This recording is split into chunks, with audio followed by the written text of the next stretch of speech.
We want to look at the Canadian dollar. It's been 1 year since the NAFTA talks began, and as we heard earlier from our people in Ottawa, a little bit of optimism out there that we actually might get a deal. So how high could the Canadian dollar go if there is a new NAFTA agreement? Adam Button, Chief Currency Analyst at Forex Live, joins us now with his take. Good to see you.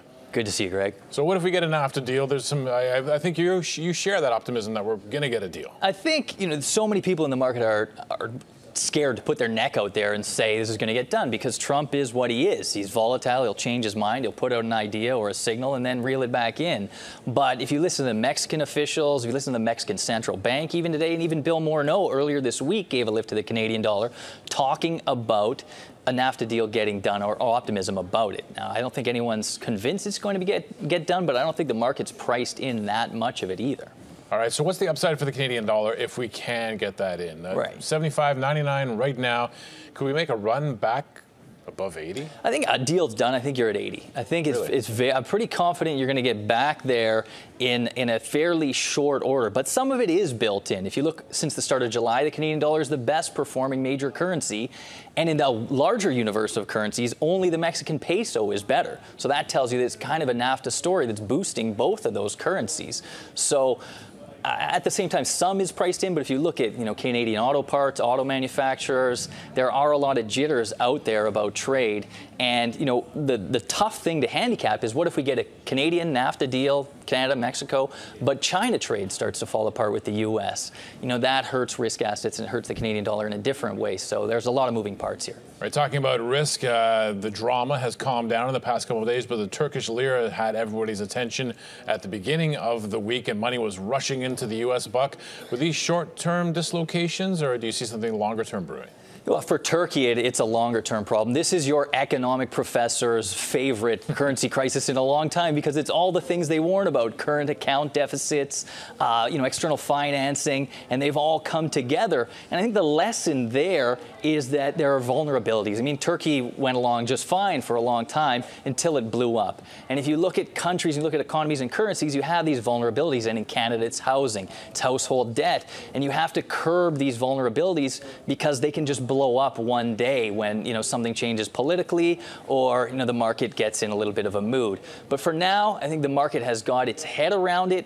The contagion has really stopped. China's taken some measures to cool the yuan move, and that I think has led to a much better tone that you can see today. Now, the U.S. dollar did benefit from a bit of that Turkish dislocation. Probably not going to make Donald Trump very happy, though. We know that earlier this summer, it sounded like he was trying to talk down his own currency. It seems to be a mixed message out of Washington. I think one of his other officials was saying strong currency is great, showing how everyone's so confident in the United States of America. What do the Americans do when it comes to their currency? It's this impossible balance that he's trying to make where he wants to have low interest rates, a strong economy. Those can't happen together. He wants to have a weak currency but a strong economy. Well, that can't happen together. And so you hear what he's saying and you think, well, there's going to be action behind it. But really, so far, the central bank has held up. There was talk about Trump, replacing the central bank governor, putting in a dove. He hasn't done anything like that. And I don't think he's going to do anything like that. So anytime we see a headline like that, I think the trade is just to be on the other side of it if there's a move. Now, we know that the Fed is on the tightening cycle, as they call it. They will raise rates. They will be slow. They will be gradual. On this side of the border, we're expecting, I think, at least one more before the end of the year in terms of the markets betting. What are you expecting? Yeah, we're about 75% for one more before the end of the year, 75, 80%. Now, if you go back to the NAFTA story, that gets done, and I think you're at least 100% for one. Right now, we're at about 25% chance of 2 hikes this year.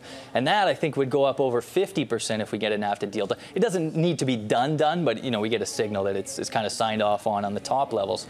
And that's really what's going to boost the Canadian dollar. But you start to get towards some risk for the household sector again, and then you get this sort of ebb and flow with the Canadian dollar. And the U.S. dollar should do a lot better, too. So, again, a lot of moving parts there. There's a bit of an argument out there as to Stephen Poloz and what his ultimate game is. I know over at CIBC, Benjamin Tal has said it many times, and he said it on BNN and Bloomberg, that he feels that the governor has an agenda. The agenda is a lower loonie to get our manufacturers, our exports boosted up. Do you share that point of view? I put that to Governor Poloz. He does not share that point of view about himself. I think his agenda is to get rates higher. I don't think he is that worried about the Canadian dollar. I think the Bank of Canada sees the inflation boogeyman that's not really there. I mean, where is the inflation in this economy? We've been a growing economy for 10 years, and they really want to get rates up to 2%, 3%, so they can cut them again. Why don't we just wait and see until the inflation comes? I think that's the mistake the Bank of Canada is making. If you look at the Canadian dollar in the big picture, it's not that strong. Paul Oz, I think, when he got to the Bank of Canada, believed that cheaper loonie would really boost manufacturing. And it didn't. It hasn't. Really, yeah. And I think that's one of the lessons of the last 10 years is that cheap currencies, they don't filter through anywhere. So what's the point in weakening your currency?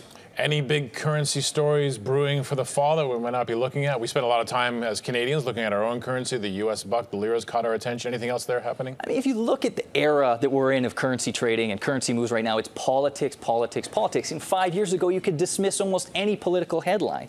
And where is that political risk right now? Well, it's in Europe. The Eurozone is alternately, all in or all out. Britain is on the way out of the Eurozone, the EU.